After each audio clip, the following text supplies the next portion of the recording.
What's up, everybody? Welcome back to the Crown Cinema Podcast. In this episode, we are breaking down And literally just watched Tombstone. Quotable, amazing. That's a movie right there, man. And back-to-back cowboy hat episode. Yeah, you're on a roll. On a roll. As Doc Holliday says, Wyatt Earp, I am rolling. I am rolling. Yeah. Rest in peace to Val Kilmer. R.I.P. Yep, that's a tough one to lose. My Batman. You That kind of was- forget how, I kind of forgot how good of an actor he was. And then you watch So Tombstone good. and you're like, God damn, So dude. good, man. So talented. But yeah, Because man, the last he movie I was- seen him in was Maverick, and he couldn't really act because he's obviously super Yeah. sick. Yeah. So you just forget the caliber of a man he is on the screen. Yeah. No, that dude, talent. Just straight talent. Proved it in this movie. I don't know how he didn't get an Academy Award for this one. That blows my mind. I would have to see who he was in competition with. Playing a sick man like But that, I don't that's get believable, it. Yeah. cocky though still, southern accent. Total anti-villain. Like and yet- anti-hero. And you are, or anti-hero, my bad. And yet you are heartbroken when he goes. Yeah, I mean, that one crushes you. I know. But- Did you get what he said at the very end when he's his last line of the movie? When he's on the bed and he says, "Oh, that's funny," This is funny. and dies. What is he talking about? He's laying there, and him being a gunslinger, his whole life he's assumed he's probably gonna die out on the streets with his Oh, cowboy yeah. boots on. So he looks down at his bare feet. He's like, "Huh, that's funny. Yeah. I died without my boots on." Yeah. He thought for sure he'd probably die with his boots on. Yeah. It's just like a little nod, the depths of his character. Yeah. I mean, everybody else went out with a bang. Yeah. His lifestyle, gambling, drunk, sick, gunslinger, for sure you think he would get killed, Yeah. not just die of tuberculosis. In peace. Nope. He was sick as a dog, and he still took out the second best. So you know how good he was, Yeah. bro. Even Johnny Ringo sobered up. He was like, I was just fooling. I was just fooling about. Yeah. I was just kidding, man. Yeah, I'm scared of you. Yeah, what are we talking about? All the times that I was picking on you, you were drunk, so I thought I could take advantage of you, or I was hammered and just didn't know what I was saying. Yeah. There's so many lines in the movie that like kind of not tie in, but are similar to that little line Val Kilmer says at the end. This is funny. Like there's so many just like good written lines that just kind of hint towards something or reveal something about the character that you might miss if you don't really think about who the man is. It's just there's a lot of good one-liners and stuff. Oh shit. Hold on. AC. Oh, yeah. And we're back. Hopefully the audio wasn't terrible. We had our loud garage AC rolling, so hopefully it wasn't bad, but it's off now. Whoops. Yep. Sorry about that.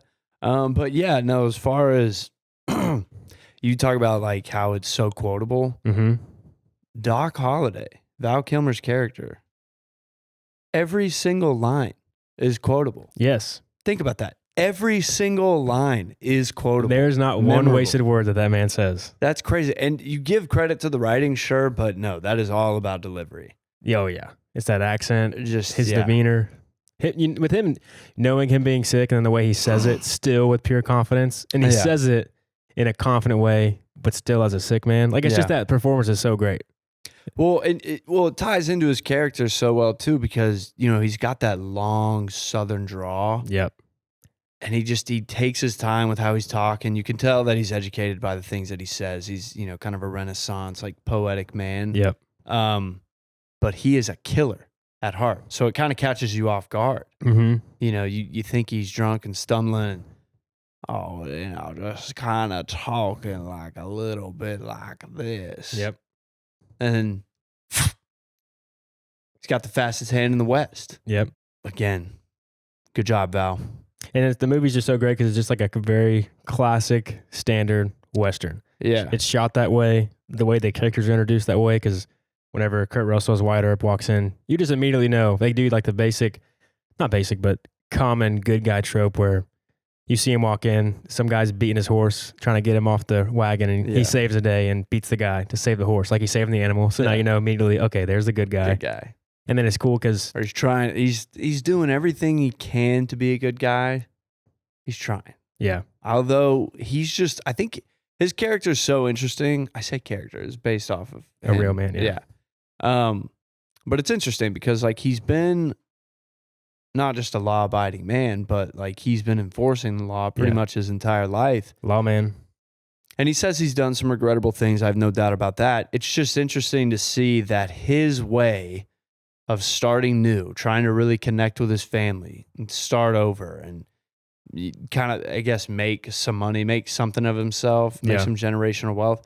And he picks arguably the worst place to do that for a lawman, like the worst ideal situation. I don't think they knew that going into Tombstone. I feel like they did. I think he just knew it as it was a place where silver was popping and that they could, oh no, sorry. It was an up-and-coming town that they can make money off of. I got the silver thing because they're talking about the money, the coins. I just realized that's what he meant by silver. But it's just a new pop in town. Yeah. But it's kind of like a new pop in town. The crime takes over in the beginning, like Las Vegas with the mafia. Exactly. So it makes sense that he maybe didn't know the history books of new up-and-coming towns. If he didn't know, man. Either way. Literally day one. Yeah. It's just like, oh, wow, this is probably not the best place to start a family. Nope. Raise kids. Like, get rich. You're probably going to get shot. Yeah. And so it's interesting to see his character. And they're all so pissed off at him, too. Because, like, I remember, like, when I first watched this movie, I was just like, why does everybody keep getting mad at him? Why do they keep blaming him? He's the one telling them, like, no, we don't need to do this. Yeah. We don't need to get involved. They're mad because he drug them out there. And then when they were, like, kind of uncomfortable with the situation, he wanted to stick around.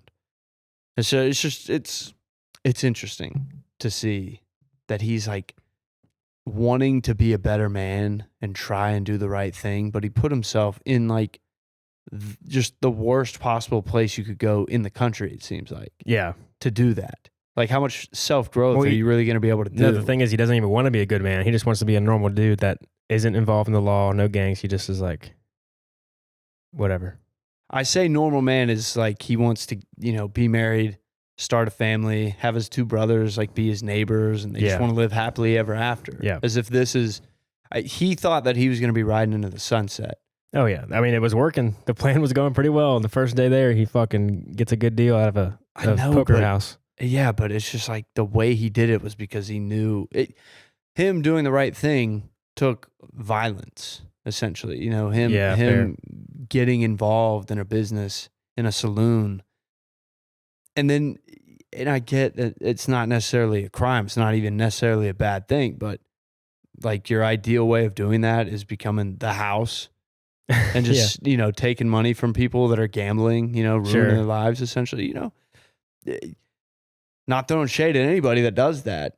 What I'm saying is that in this movie, in this town, this setting, it's clear that everybody has a problem.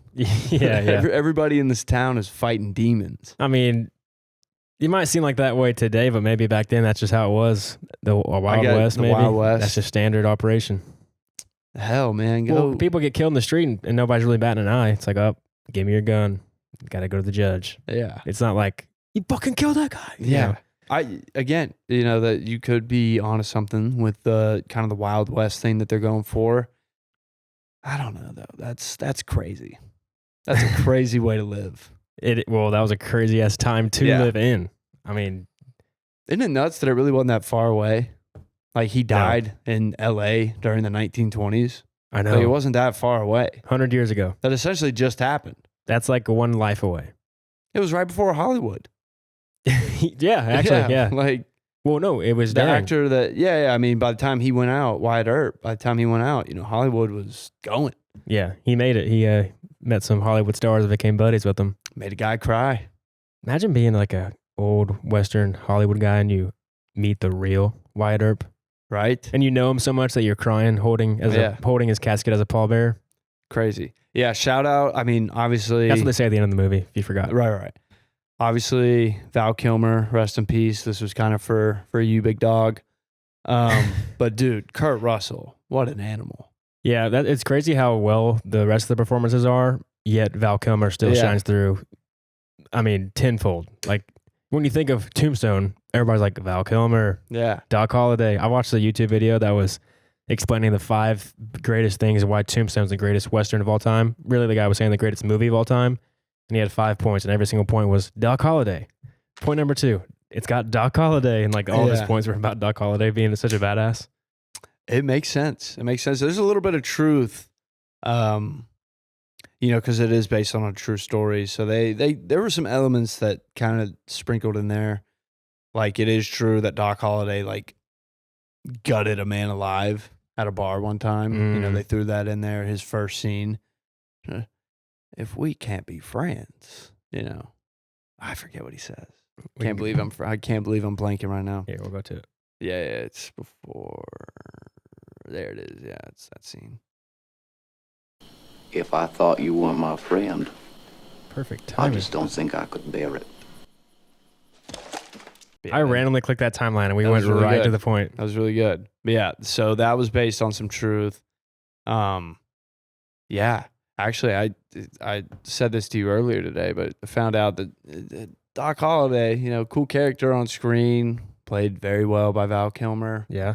Racist. Oh, yeah. Tell that story. Yeah, but I mean, Ruin everybody's love for Doc Holliday. no, I know. It was a guy raised in the South during the Wild Wild West. Damn it, Good chance he's a racist. Yeah, like just put 1 + 1 = 2. No, apparently it goes like the first person or first 3 people he killed. The fact that, they just really can't keep up with it shows how wild it was. He was just down by a pond or a lake of some sort. Or a creek down by the creek. Yep, just down by the creek, walking on water. Yeah, and he was just hanging out with his buddies. I would imagine Doc Holliday was, drunk. Probably had some beverages in him. And yeah, a few black guys rolled around and, kind of became neighbors with him by that body of water. And he didn't like that. And he pretty much said, leave. And they said, no.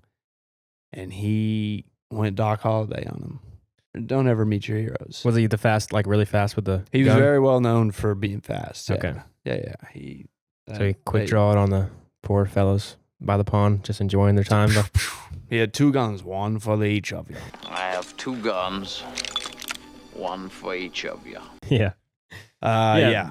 There it is again. So many quotable lines. That line is even better because I noticed this, because I've seen this movie like a handful of times. Mhm. This is like one of my, whenever I go back home and Yeah. hang out with the parents, like we throw this one on. This is a Gian classic. Yeah, this is a great one. When he says, and again, can't believe he didn't get an Oscar for this role. Great. But when yeah. he says, like, probably seeing double, says, I got 1 for each of you. When he takes them out and spins them, they go opposite directions. Oh, no way. Yeah, because he's that hammered. Like, one spins backwards and the other spins forward because he's like kind of clumsy. But he's also that skillful too, though. Yeah. He's like accidentally, I don't even know what you would call that. Is that like somewhat ambidextrous to like your brain? I don't know. Yeah, it's got to be tricky. That is true. Yeah. Like, Maybe not. Who knows? I feel like that's got to be kind of tough. Yeah, reverse. It just adds a little bit of flavor to Doc Holliday's character. I mean, Yeah. this guy is gassed. Wonder how much practice they had to do with the guns because they got to get good with it. Especially Dude. Ringo, who has the big scene where they show Yeah. off his, gunmanship. So he had to have. I feel like that took a while. Yeah, I'm thinking about, because I've tried. I can do it pretty good. I can't do it worth shit. All right, well, at the end, stay tuned for the end of the episode. Me and Gray will spin the come gun on, around. dude. No, Let me show you another reason why I'm better than you. Dude, it's hard. It's hard. You're very gifted. You'll play the next Doc Holliday. Yeah, I'd love to. Yeah. But no. Kurt Russell, man. Like, I think about that scene when he loses his little brother. That one gets you. That's good acting. That's a tearjerker right there. Yeah. And then, I mean, I love the maniac. Just no. Yeah. No. No. That's one of the most Hollywood shots I think I've ever seen. Yeah, that scene, it's cool and all, but it's kind of like, all right. Well, the reason that they kind of do that is because, like, Wyatt Earp, I think how it goes is he wrote his own memoir. And, it's Wild Wild West. So, I mean, they can't even keep track of, the first time Doc Holliday killed somebody. They were like, yeah, 1 to 3 people. That's a huge difference. That's a triple homicide compared to a regular. And so you 3x'd your killing. yeah. And so Wyatt Earp wrote it about himself, and people are just like, that could be true. They even kind of make fun of it because the guys are like, "Have you ever seen anything like that?" He's like, "I've never even heard of anything like that." Did you ever see anything like that before? Hell, I ain't never even heard of anything like that. I think they are kind of like poking fun at the fact that, like, dude, that there's just no way that ever happened. Probably prone to a lot of tall tales. Yeah, but somebody read that in Hollywood, and they're like, "Well, who gives a damn?" That's badass. Yeah, that's a movie right there. That's what we're talking about right there. So yeah, obviously that probably stretching the truth a little bit there. Yeah. But hey, makes for a damn good movie scene. It does. And so like we just staying on Wyatt Earp. His character introduction is so good because you just know it's standard good guy because he saves a horse. Mm-hmm. And then just like there's a cool shot in the beginning that I noticed here that it's just like it's not any crazy filmmaking, but it just is good to get the audience to kind of feel a certain way about the characters. It's whenever all their brothers meet, you see them all meeting outside of a building, and then the shot of them all hugging and saying hi to each other is shot through the door. So it kind of closes off the frame to everybody else, and you only focus on them two together. So you realize that they're all super close. Yeah. Which is a cool way to like frame it to get you to realize that these guys are all really close together. They're brothers, So that meeting, because you don't know the characters yet. So when you see them meeting, you don't really know you don't know how they are together, but just that shot makes you understand and feel, oh, they are close because you're just so low focus on them, cutting out the entire world. And also it could even say you're showing that when they meet together, the entire world shut out and it's just them. Yeah. In that door frame together. Like they block out the entire world, which is kind of what they do the whole movie. They don't want to get involved in the world. They're just trying to do their own thing and get rich. They're not really trying to get invested in the town or do any good, lawful deeds. They're just there to make money and live their lives. Yep. They were just trying to shoot pool and take money. Yep. It looked ideal.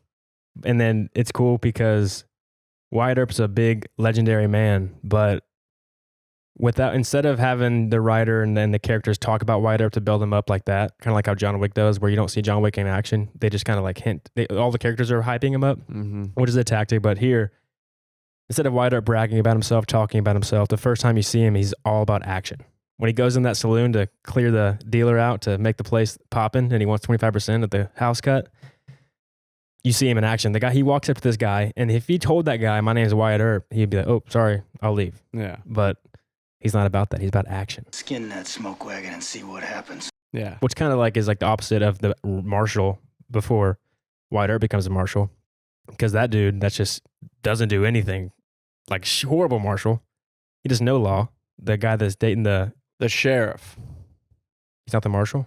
No. The old sheriff's the old man that gets killed in the gray. Is that? I think he's the marshal. No. I think that's the marshal. I think the sheriff is the one dating the actress. Because at one point, they want him to go do something about it. He says, "No, this is no county. Okay, there's no county deal." Okay, yeah, you're right. So the sheriff of the town, he's all about his reputation. Like he wants people to think of him a certain way. Whenever he says there's going to be one boss in the town, or whatever. I mean, he damn near owns the town too. He owns a lot of the businesses. So him getting involved, like, he's going to lose business, right? So I just his whole character is terrible. Yeah. Because like a sheriff that owns all the businesses and all the businesses run on crime. Yeah. There's not going to be much law and order going on. Yeah, so that sheriff, he's only about words, not really any action. He does really no action in the entire movie. But Wyatt Earp is all about that action. Where he just jumps in, slaps Billy Bob Thornton around, and steals his job. Dude, I've seen this movie so many times. Never realized that was Billy Bob Thornton until tonight. That's funny. Yeah. I think it's because I've never seen Billy Bob Thornton play like a fat guy. Yeah, he's a little chubby in this one. He's a little chunky. Yeah, he's not badass Billy Bob. Yeah. He's going to stand there and bleed. You gonna do something or just stand there and bleed? He's actually bitch Billy Bob. He gets bitched around for like the first 10 minutes of the movie and is never seen again. Billy Bob, bitch boy. What is his name? I have no idea. I'm only asking because, the last thing that ever gets said to him, pretty much. Johnny Tyler. Johnny. Oh, I'm sorry, Johnny. That's right. I forgot you were there. Johnny, I apologize. I forgot you were there. You may go. You may go now. Yeah. You may go now. Yeah, you are dismissed. Hilarious. Again, Doc Holliday. Just quotes on quotes on quotes. Yes. And the coolest Doc Holliday scene is that standoff when they're in the poker room whenever Johnny Ringo meets him for the first time. Mm-hmm. And that scene's cool because I looked up the translation of what they say to each other in Latin. Too. It's pretty cool. It's very cool. I don't know why I never did that before. It makes the scene so much better. Bro, you talk about just because you thought he was a shit talker in English. He is a cold-blooded dude with what he says to him in Latin. Shut up, Ike. You must be Doc Holliday. That's the rumor. You retired too? Not me. I'm in my prime. First two lines of the scene, quotable. Yes. Yeah, you look it. You must be Ringo, the deadliest pistolier since Wild Bill, they say.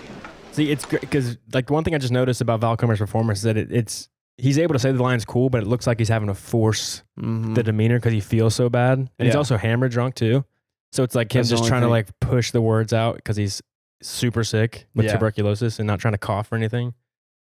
I know, but it's sad. Like, because at the beginning of this movie, he's still got a little bit of color to him. And then by the end of it, it's just a ghost walking around with a shotgun. You also hate just seeing him drinking and smoking when you know he's just killing himself. I know. It's just like, dude. Because if you're going to sit there and get rest, lay there and get rest, I mean, you're just going to be in pain the whole time and bored. You might be able to heal yourself where you can get back in the ring. No, that doctor says if you stop now, you got 2 years, maybe 2 days left, like, you know, but you have to stop now. It's like, well, 2 years. I'll take 2 months like this, baby. Yeah, get out of my sight. What do you think, darling? Should I hate him? I love this. You don't even know him. I don't know. There's just something about him. Something around the house. That's kind of cool because that's almost a foreshadowing there whenever he's playing with the coin because he's the dealer. So it's, you know, it's just kind of surface level there, but you could even say it's foreshadowing because he's focused on the money of the game. Mm-hmm. And then when there's that threat, he forgets the money and goes back down to what he knows, the law and holding the gun. So like his first confrontation with the Cowboys, he disregards the money and grabs a gun. And plus, you know, at this point, everybody thinks that he doesn't have a gun. Yep. Because he's announced, like, I don't even carry a gun anymore. Yep. So you know that people are going to hear, oh, Wyatt Earp's in town. Like, oh, how crazy is that? But you know everybody else can be like, dude, the craziest part, he ain't even packing. Yeah. Like, that's going to get out way faster. Dude, if I live in the Wild West, ain't no shot I ain't packing. Yeah. You kidding me? You don't know what you're going to get into. Look at the Cowboys in town. Put a fucking gun on your belt. Reminds me of me. I'm sure of it. I hate him. He's drunk. In vino veritas. So there he says in vino veritas, which means in wine there's truth. Yeah, honesty. So he's saying, sure, I'm talking shit and I'm drunk, but when I'm drunk, I'm still talking the truth. Yeah. So the guy responds, that means do what you do best. It's almost like disregarding him, like saying, yeah, sure, keep drinking, buddy. Like, that's what you're the best at. Yeah. You're the best at drinking, yeah. Creda Judaea sotella non nego. So that line, my favorite one right there. well, actually, you might have got it wrong because I looked it up and there's There's two different versions. Yeah, because it's Latin, so it's kind of hard to translate. They have modern and then they have like the old Latin. So what I read. What is close?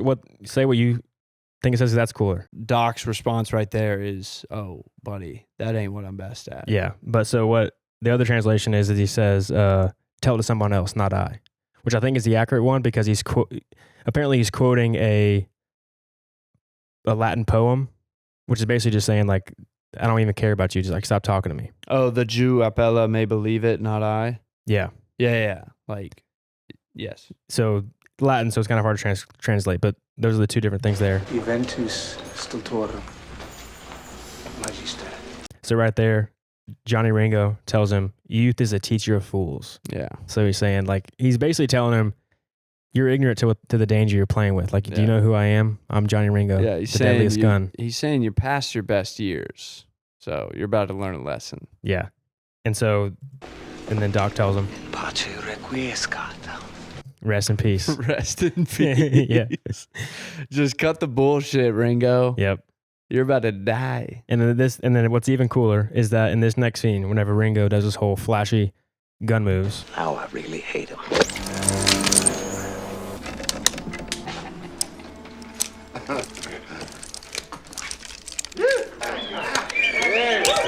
So he's basically telling Doc here, like, shut up, bitch. Look at me. You think you can take me? Look how good I am with this gun. So what's cool about this scene is it's kind of tense because it gets a lot of close-ups on all the characters' face reacting. But if you notice, not only one time does it show Doc Holliday's expression, because Doc Holliday's not impressed by this at all. Everybody else is so impressed by the showmanship of the gun and the threat that he's posing, but Doc Holliday's so not interested in it, they don't even show his expression until the very end. Little Earp here looks like he's about to hit the cartoon. Just Dude, so yoink, Scoob. So scared the whole movie. But so Val Kilmer, it only shows him once, and it's toward the end, once the whole major flash is done, and it cuts back to him. And if you watch his eyes, his eyes are active. He's looking. Because what Doc Holliday's doing right now is while Ringo might be showing off and doing it, he's studying his speed, right? How fast he is on the gun, his movements, what he's doing. So Doc Holliday here is studying him. So that's just a cool little translation there. And then them not showing Doc Holliday's expression is also because they're almost editing it to appear as if this is super crazy because they're cutting between the stuff. So as an audience member, you are just watching everybody be shocked by this insane feat this guy's doing. You're instinctive. Whew. But then they make Doc Holliday look so much cooler because when they cut to him, he doesn't give a fuck. It's like, y'all impressed by this? Come on now. Yeah. Doc Holliday cleans his bottle, cleans his glass, and then mocks him doing the exact same movements he was doing with the cup. I love that he even does the... Yeah. So it's almost, if you think about it, just doing it with the pistol, it's a lot easier to flip a pistol around because the weight's there and it helps it spin, but there's no weight on a cup. So it's almost more impressive that he's able to do it with a cup. He's like, this isn't cool. Look, I can do this with a cup too. Like, what the fuck's your point? Yeah, dude. He was using that move at the ripe age of 15 when he was flirting it up with his cousin. Yeah, cousin line. Yeah. Well, it's a little bit more acceptable than the Godfather Part 3 cousin love that I would think so. witnessed. I mean, Wild West, you're out. you ain't got. The only girl that's not your sister is your cousin. Yeah. Probably. So you gotta. Not to condone it or anything. I don't think it was necessarily accepted. Probably back then, I bet. I don't know. Wyatt Earp smiled. Was like, well, what happened to her? Why aren't you with her? He was dying. There's no time to just be like, hey, what the hell are you talking about? Yeah. You can't just be like, Doc, what was that? What are you saying to me right now? Yeah, fair. Like he just, I mean, what was he supposed to take my friend Doc Holliday booklet out of his hands? Just add a footnote. Yeah. No, in love with his cousin. Just rip it in half. It's like, I gotta go edit this now. Yeah. But so that scene's so great because Doc Holliday studying Ringo's movements because then he's gonna use it for later. He's gonna save that study for another time when he needs it, which he does flawlessly later in the movie. Playing for blood. Yep. Oh, I was just kidding. I was just playing. I wasn't.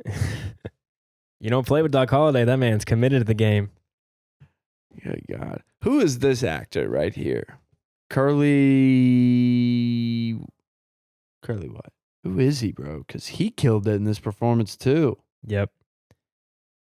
I just don't really recognize him. He's in Sin City, Red Dawn. I've never seen the original Red Dawn. Yeah, I saw the one with Chris Hemsworth, yeah.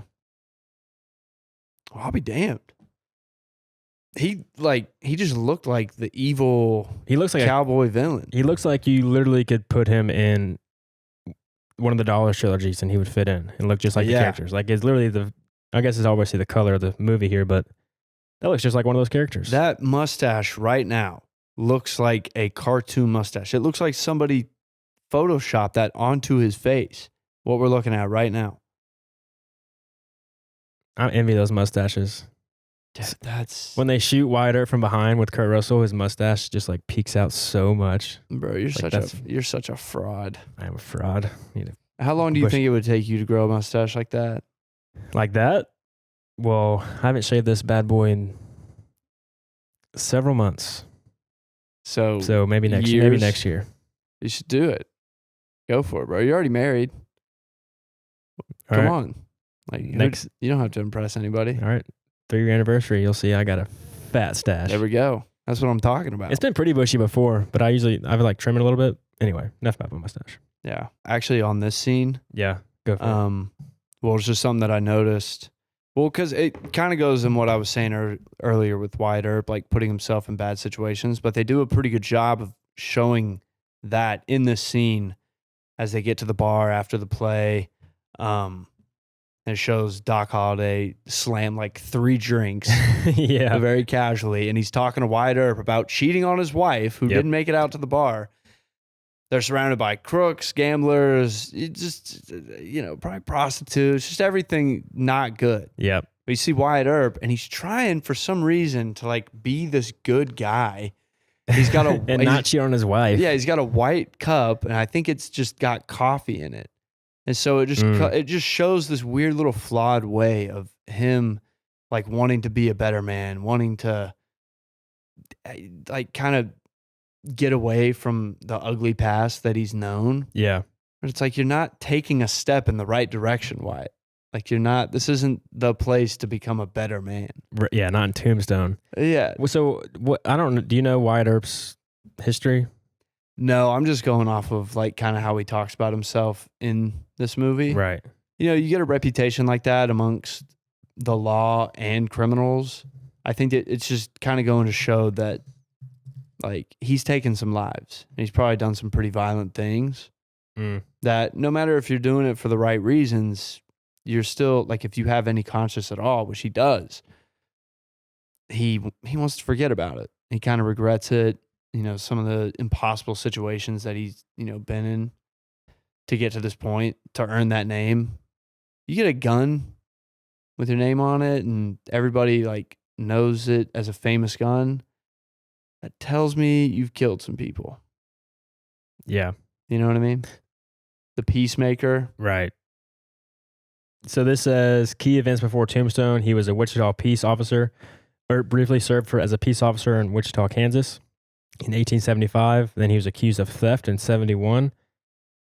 In 76, Earp became a deputy town marshal in Dodge City, Kansas. And then he arrived in Tombstone. So I guess why is he known? I think he was just a really good peacemaker. So Wyatt Earp gained prominence before Tombstone through his work as a lawman in several frontier towns, notably Dodge City. He served as an assistant marshal there, earning a reputation for being a tough and effective peace officer. While the OK Corral gunfight cemented his place in history, his pre-Tombstone activities established him as a significant figure in the American West. So just word got around about him being a really good, tough. Yeah. Which he is tough as fuck. You see it like we were talking about with the Billy Bob Thornton. I mean, that dude takes... What's great about Wyatt Earp is that he refuses to do what anybody tells him to do, which is key whenever he just walks out in the middle of the lake during the gunfight with the cowboys by the creek. He just says, no, like, we're not going to lose this fight. And he storms out in the middle of the river. Yeah, there's no way this is how I go out. Yeah, and he's so much, he refuses to do that so much so that he says no 3 times to them while they're shooting at him. Just like, nope, you're not doing it. Sorry. Bah. Yeah. Well, especially with that scene with Billy Bob Thornton, he kind of takes the initial route of just some guy, like a typical cowboy that's wanting to start a little fight. He's like, you're in my chair. He's like, oh, am I? He's like, that's what I said. Is that a fact? Yeah. That's a fact. Yeah. And so it starts out that way. And then, Billy Bob Thornton's character, Johnny, was that his name? All right. Yeah, it was Johnny. Okay. He's like, oh, mister, you got me real scared. And then he immediately switches it. He's like, you're damn right you're scared. I can see it in your eyes. I can see it in your soul. Then he just gets in his face. It's like, whoa, this guy's a psycho. That eye change in Kurt Russell. Yes. Just like, he ain't fucking around. Yeah, because at first you really thought it was just like your typical like bar fight that might happen. And this guy's probably been in plenty of those. And right. He's like, oh, yeah, you Well, got he's been me a real tough scared. guy in the whole saloon the whole time. He's been Yeah. so tough that nobody's willing to fire him. Yeah. So that's why like it catches you off guard. Because you knew he was going to do something, but you didn't realize he was just going to look deep into this guy's soul. Yeah, that's kind of going back to why his character introduction is so great, because you see him as a nice man protecting the horse. He's still tough, but then you see him how really tough he is when he's facing opposition. When somebody tells him no, when somebody's breaking the rules, he ain't gonna sit down. Yeah. So kind of going back to like the funny lines they say with like if you don't catch it, you miss it. Whenever, let's just jump to the scene real quick. Whenever whenever the oak is finding out he ain't so much of an oak. Josephine. Hit that little Josephine. Yeah, run out the horses, my ass. Yeah. Also, you know what's funny right here? Is the whole objective was that he was trying to separate the horses because they might have sex with each other. Yep. Mission abandoned. Well, hopefully they ran it out of him. Would be Get out of town. Yeah, these horses are horny. Look at them. They're literally they're making out on the corner. Yeah, a little foreshadowing. Yep. You could have been killed back there. Fun though, wasn't it? You'd die for fun? Wouldn't you? So he laughs there because earlier in the movie, whenever they're at the theater and Doc Holliday's telling Wyatt Earp about cheating on his wife, Wyatt Earp leans up when he sees the girl. That's the devil. When he goes, "I'll be damned." I'll be damned. And then Doc Holliday says, You may indeed, if you get lucky. Yeah. "So like you be dead because your wife's gonna kill you if you sleep with that girl." And so she says, "You die for fun." He says, "You die for fun?" She's like, "Wouldn't you?" And he laughs because of what he's doing right now. That is a diabolical laugh that he lets out Yeah. too. Yeah, see, because he's like, that's like an inside joke with the audience there because we know the context of why he's laughing, but she doesn't. So that's just a great little nod. They have That's so many of good. these little moments in the movie where just what the characters say relate to like some little joke earlier or just something like that to tie it all together. Which is why watching this movie over and over again is so fun because like you can kind of pick up these fun things and the characters are written so well. That's a damn good pickup. Yeah. Because I've never caught that before. That's really good. You know I will, girl. What do you think I'm doing right now? Like, what do you think I had this picnic blanket stashed on my horse for? Yeah. You think I was just doing this solo? Yeah. This ain't no coincidence. So was he married to that chick? Yeah. He was? Mercedes was saying something that he maybe wasn't fully married. I think he was just saying he's kind of like iffy because like his whole character's kind of iffy on everything. He's just kind of rolling with the punches. He clearly didn't think about marrying her too hard. I mean, she's addicted to that drink. Yeah. That's a tough one. That's a tough Pounding one. that shit. Yeah, on cloud 9 throughout the whole movie. Yeah, it's so funny how movies... Or she's just fiending for more. Yeah. Just like kind of itching. It's so funny how movies like this, whenever there's a love interest that the man has to cheat on, they always make the original wife not likable. Yeah. Just to make the audience a little easier with the cheating. I know, because I will say the love story is a little corny in this movie to me. Yeah. But I think that's just Hollywood. Just make it like the fact that he has to apologize to Josephine after he screams at her. He's like, "Get away from me!" Because he's got his dead brother's blood all over his shirt. Yeah. And she even says like, "Oh, I forgave you the moment you said it." Like, well, damn right. I mean, because what? How is this even talked about? Yeah. How did he even remember that happening? How has he even moved on yet? He's cheating on his wife. Yeah. Well, when you got an opiate addicted wife that don't want to go have room service for the rest of her life, you got to say, fuck her. Yeah. Again, it doesn't help your character that's trying to be a good man and your best friend is Doc Holliday. Yeah, real shit. Who is he's really not joking about the cheating on your wife thing. He's not like kidding around or anything. He immediately sees like, oh no, oh Wyatt Earp. Like, oh, you are a cheater. Yeah. Just poking fun at him. Wyatt Earp, I stand corrected. You're an oak. I stand corrected, Wyatt. You're an oak. And then it's great when he's on his horse and then she rides away and he says, he's like, I'm an oak, all right. Yeah. Yeah, I'm an oak, all right. Yeah, so good. It's funny. But yeah, the love scenes are a little corny or whatever. They even try to slip in that she's like taking a nude right outside of where the fight happens. Taking a nude? Like a photo? Yeah, when the sheriff like tries to stop the fight and then he walks into his building or like his home, I guess. Mm-hmm. And she's like got a camera and she's taking naked pictures. Did you not catch that? I don't think I caught that somehow. Yeah, she's taking a naked picture and like covers herself and gets all mad. Mm. Which means that wasn't for you. Ooh. I thought, I didn't know what that was. When the spark happens, I thought she was doing like a magic trick or something, like for the show. I don't know what the spark was. You sound like a 5-year-old boy right now. Like if I was watching this movie with like my little niece and she was like, what was she doing? Just, magic trick. Yeah. They're just wrestling. Yeah, that's funny. A magic trick. Okay, hold on. That's not a reach. Okay.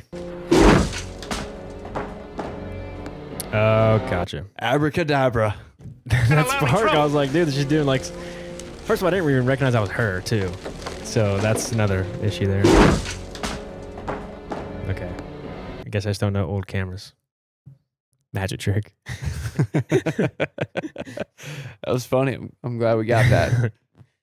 Mercedes pointed out that what they did with Kurt Russell's character, they put like inner eyeliner on his eyes to make his like that stern look a little bit more prevalent. You kind of notice sometimes it's like a little dark like eyeliner. It's so hard to tell because it's so thin. It's like on the inside of his eye, I think. But like enhances his like sharp eyes. I guess, yeah. I could, yeah. So shout out to the makeup lady our hair makeup girl for pointing that one out. Shout out to everybody on this movie. Although I watched Val Kilmer a couple interviews. He said this was a damn hard movie to make. Yeah, what happened? The way he makes it seem just what Val Kilmer said is that, at this point in Hollywood, I think they just kind of felt like Westerns were a little run out. People just weren't as excited for them. They just weren't in. Because they're kind of dead now, so that was probably the time it started to dip off, I'm sure. which just really sucks. Because like if you nail a good Western, you nail it. That's a great movie. Yeah. It's just the most fun setting to be in. Because you know why it's so fun? Because it's just free range to have shootouts whenever you want. Yeah. Cowboys. Just a lawless movie to make. But yeah, so... That's also American. It's like American history. Yeah. So this movie came out in 1994. So I don't know. I mean, I'm just trying to think, because when Hollywood first started coming up, I feel like you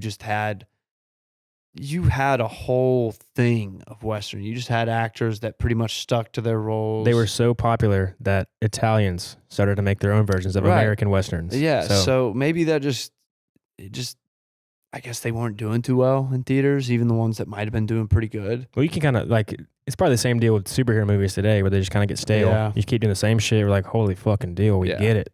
Yeah. So it didn't matter that, this movie clearly had an incredible script.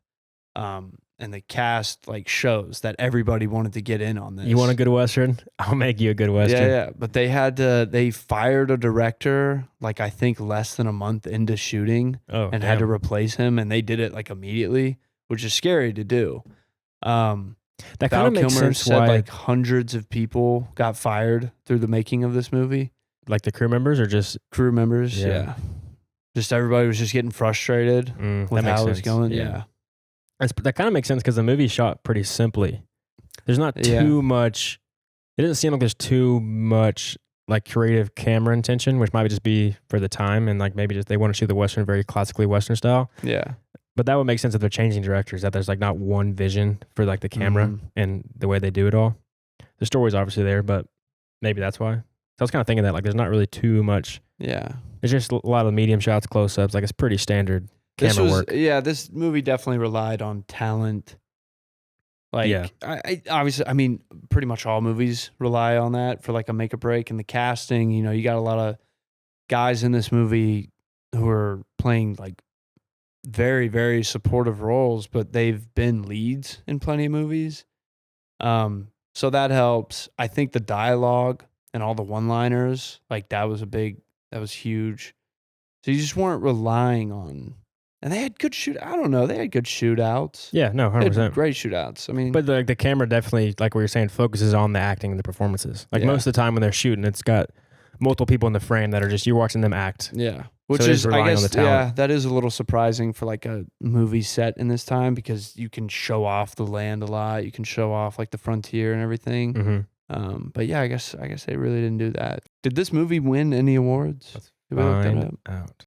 In 1993, Tombstone was not nominated for any acting awards, despite Val Kilmer's widely praised performance as Doc Holliday. The film received 12 nominations and won 7, including Best Picture, Best Director, and Best Screenplay. While Kilmer's portrayal of Doc Holliday was considered memorable and even exceptional by many, including fans and critics, he did not receive a nomination for Best Supporting Actor.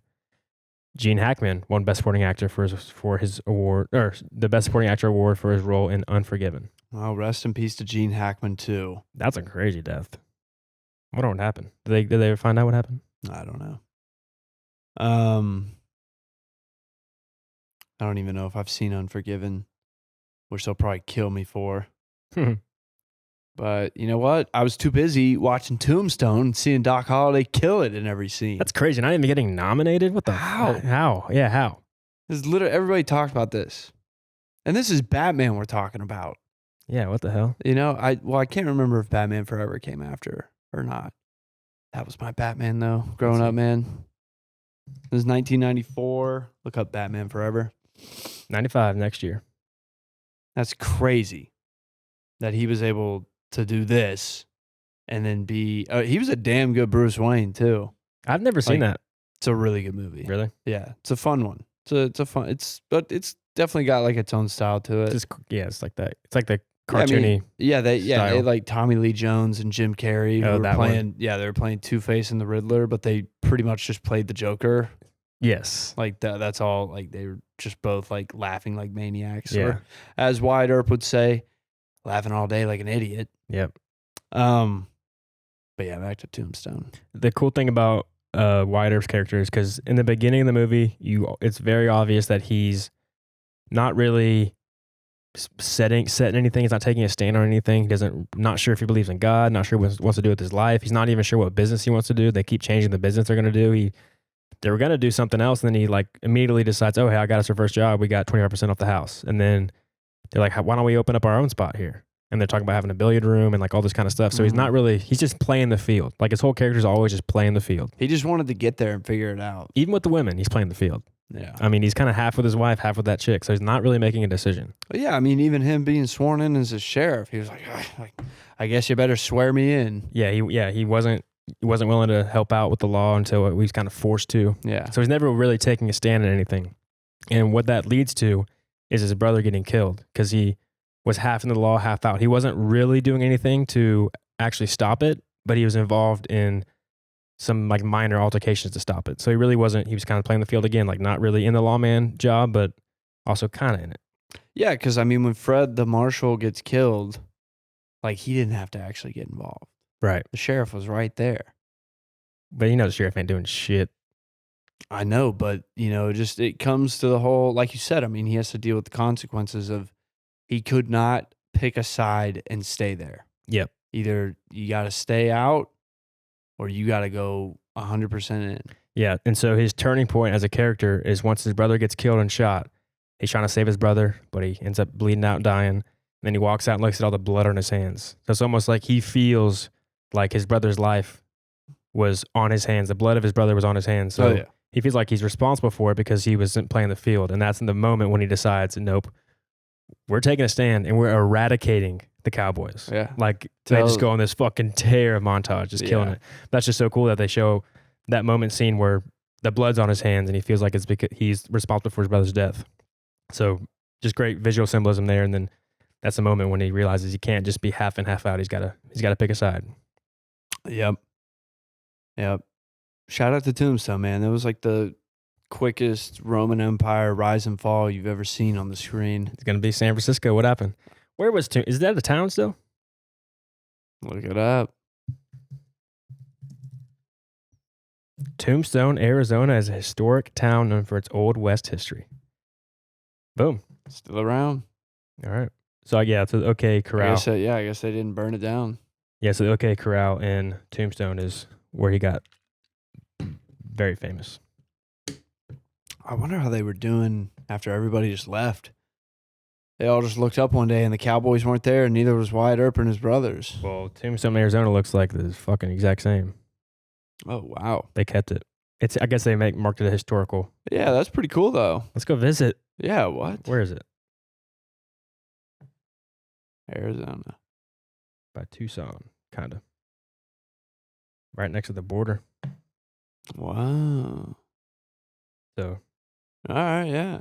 Kind of far from Phoenix, but take a trip to Tombstone. It's kind of there's not really much to do probably in Tombstone. We can't gamble?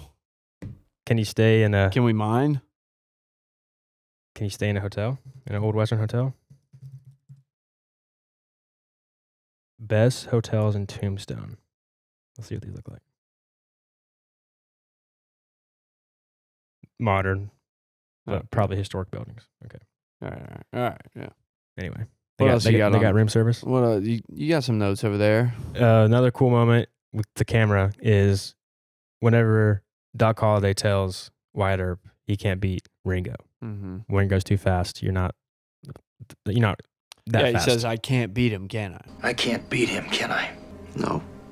And so Doc Holliday's like, don't worry, I'm going to go with you. But then he coughs up a lung and lays back on the bed because he's dying. Yeah. So at this point, Doc Holliday's out of the fight. There ain't no way he's going to be able to do anything. Mm-hmm. But when it jumps to that scene, whenever Wyatt Earp is going to go meet Johnny Ringo and just get killed, he's gonna finish it there. Like he wins and lives, or loses and dies. He's gonna finish it. But what happens is, out of the shadows, out of the darkness, Doc Holliday walks through, almost as if he comes back from the dead to come and save Wyatt Earp. Because when you watch him walk out, he's walks pure out of blackness. the valley of the shadow of death. Yep, I didn't think you had it in you. I'm your huckleberry. iconic. Iconic. Why, Johnny Ringo. Looked like somebody just walked over your grave. And then kind of talks about the grave, more about him coming back from the dead to come And and he save literally Wyatt Earp. looks like somebody just walked over his grave. Oh yeah, he's days from dying. He's right there. Poor guy. That's so funny though. Ringo just saying, "Well," like, what does he say? Go back or forward? Back. Sounds like somebody that's trying to hook up with somebody in the forest. Like sounds like he's flirting. Yeah. I didn't think you had it in you. Even walks up kind of like all sweet on him. I'm your huckleberry. And this scene's so cool too because Doc Holliday wins the fight without ever dropping a cigarette. Yeah. Doesn't even flinch, just pop, headshot, holding a cigarette. Yeah, man. He's a real smoker. Yeah. Real smoking gunslinger. Oh, God. All right. You ready to rate this bad boy? All right. Here we are, rating system 2.0. You can follow along with us to rate this and comment below your rating. We love to hear it. You have acting out of 10, writing out of 10, editing out of 10, cinematography out of 10, and enjoyability out of 10. Enjoyability is what you thought about it, just how you enjoyed the movie. Pretty obvious there. Cinematography, how was the camera work? Was it creative? Did you like it? Was it noteworthy? Editing out of 10, was it paced well? Is there any cool editing or was it not very good? Writing, themes, symbolism, character development, all that kind of good stuff. Acting, the performances, pretty clear there. And then 1 is it was absolute dog shit, worst thing you've ever seen. 5, mediocre. 10, couldn't be better. So let's see. All right, Gray, debut. Dun, dun, dun, dun. What you got? I got an 8.6 out of 10. Total? Yeah. All right, what are they line by line? Acting, 10 out of 10. Nice. Writing, 10 out of 10. Okay. I mean, damn, everything's just a one-liner, but it's not corny. Like it all, I mean, it definitely fits their characters well. They're delivered great. Editing, 8 out of 10. I thought the pacing was good, but I thought it was also like a little Hollywood rushed. There was a lot of story to tell here. I thought they did a pretty good job. Yep. Cinematography is 6 out of 10. Just nothing special. Yep. Enjoyability, 9 out of 10. Like I said, the love interest, that kind of takes me out of it. But I'm not going to hold it too much against it. Yeah. Because I'm okay. I'm okay with everything else. So it's not too distracting. Here's mine right here. I got acting, 9 out of 10. I think there's some performances that aren't amazing, but it jumps it up tremendously because of Val Kilmer and Kurt Russell. Who do you think isn't? There's just some side characters that just aren't like, it could just be me being critiquing, but I think it's not like Django Unchained had a perfect 10 out of 10 acting because like every single character kills it. Maybe not Tarantino playing himself, but you give him grace because he's the director. So Sure. let him have his moment. But like everybody else just kills it. Here it's just, there's just some acting that I didn't felt that great. I can't even remember exactly what. I just remember thinking that during the movie that wasn't that good. But not anything bad. None of the major characters. You get nitpicky as we get over 100 episodes. Got writing, 7.5 out of 10. Good lines. Not like a too deep theme, not anything like crazy interwoven that I noticed this time around. Maybe I could be wrong on that, but I say 7.5 out of writing. 7 out of 10 on editing. It's good. Pace is fine. Nothing too crazy, but it's above average, obviously. Cinematography, 6.5, because again, there's not that much creativity with the camera, but it still looks good, and they capture the moments they need to. So it's 6.5 out of 10. And the enjoyability, 9.5 out of 10, which gives me 8 out of 10 for Tombstone. 7.9, but I rounded up to 8. I don't want it to be a 7. I want to keep it at an 8. Yeah, you don't want to be a dickhead. No, it's not a 7. It's an 8er for me. So All right. There we That's go. fair. That's fair. I disagree with you on the writing, but I could see. yeah, It's okay. I mean 7.5, still pretty high. Yeah. You I'm know, used to I'm the one that's supposed to usually take the heat for being a sandbag and douchebag on scores, but thanks for taking the heat on this episode. it's all right. Hey, it's good. It's just not like the dialogue is really what gets it. But there's more that I'm looking for, I think, with writing. But either way, still phenomenal. Fair enough. 8 out of 10, I think, goes well with the movie. Because how long is this film? 2 hours, about a little over. Yeah. Like It's 2 hours, a couple minutes. Yeah, it's like the perfect, like, just a little fun movie to throw on. You know? Oh yeah, it's so good. It's It's you're not gonna enjoy it when you put it on. exactly like because you just know that's the thing. Because a lot of people compare this movie to the Wyatt Earp movie. Yep. Which my dad thinks is better. Yeah. I've never seen it, so I think I've seen it one time, and I don't even think I really finished it because I just remember halfway through I was like, "What are we doing?" because you already seen Tombstone, so you're Yeah. comparing it, Yeah. which is hard to not compare it. Yeah, it's tough, man. It's tough, but Not for the episode, not for a podcast episode, but I just want to watch it just to see I just remember thinking it was very long, drawn out, and how much longer is it. Let's see. I don't know, probably I don't know. It's covering his whole life. 3 hours and 32 minutes. Get the hell out of my face, man. Yeah, no. I mean, the only way it would work is if you put Val Kilmer back in there, but Yeah. instead they got Dennis Quaid. Yeah, I don't know about 3:30. That's wild. Yeah, I don't And know. I don't about- really care. I don't know if I really care about the beginning of Wyatt Earp's life. I just want to see the OK shootout. Yeah, I don't know. OK about Corral all that. shootout. Yeah. Sorry, Scott Harvey. You're losing me on this one. Yeah, I'm gonna watch it though at some point to either give me fuel to argue with him or to agree. Kevin Costner, early 90s, bro, he was a killer as an actor. You know, he was damn good. I mean, so, he's but still a man. I just remember he just did not impress me in this movie. Really. I think it has to do with more of the pacing now that I'm seeing it's 3.5 hours. I mean, damn, dude.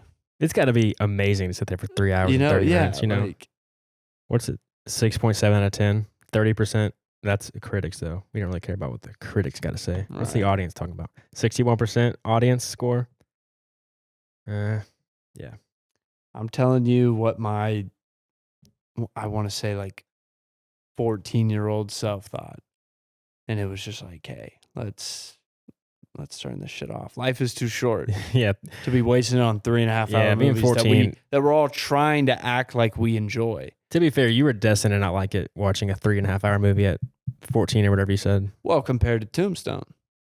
Either way, still, any 3 hour movie is gonna be hard for a kid to sit through. Yeah, I mean, I guess maybe there's some truth in that. I mean, I don't really know what other 3.5 hour movies I would have been super into at 14. So you might have a point there. But Braveheart, maybe. Yeah, I remember.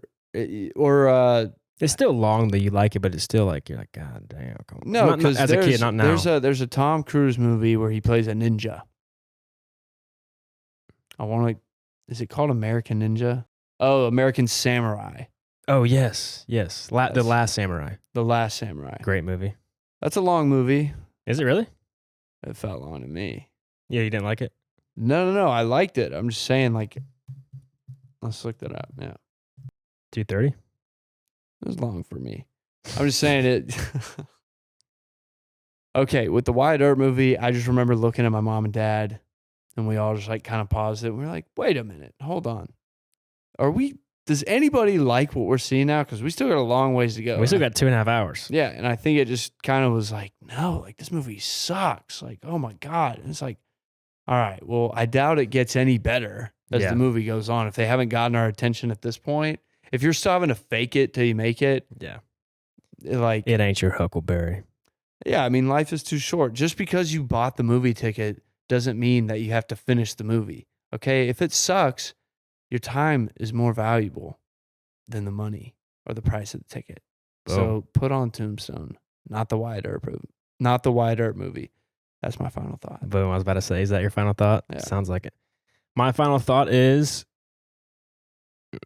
I only have one. Great movie. I think I got everything I want to say about it out. So Okay. I'm There your it is. Huckleberry. thank you guys for listening. Comment below your thoughts on Tombstone. Let us know your score. Don't forget to like and subscribe. We will see y'all next week. We are out. And we almost forgot.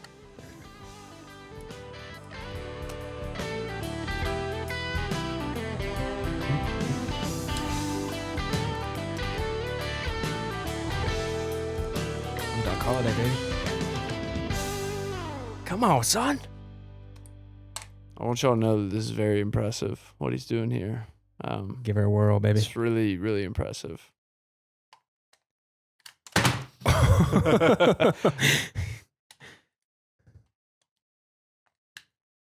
Do it the other way. Otherwise, impossible. You can take the headphones off. These It doesn't matter. headphones, Just dude. just talking to the mic. Oh, that was actually one of my better ones. There we go.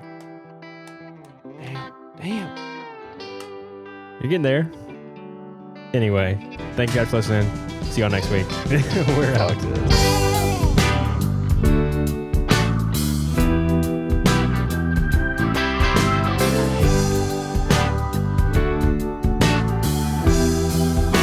Well, I've been working like a dog trying to buy my next meal. Seems all I do is drive. And when the boss man sends my next check in the mail, I'll have enough for closing time. And I've been cussing like a sailor since I ran out of weed. My tank is running dry, so I'll head on down to the railroad track and tell that man I need a ride. He says you're just in luck 'cause there's one more seat. There's just one more thing before you proceed.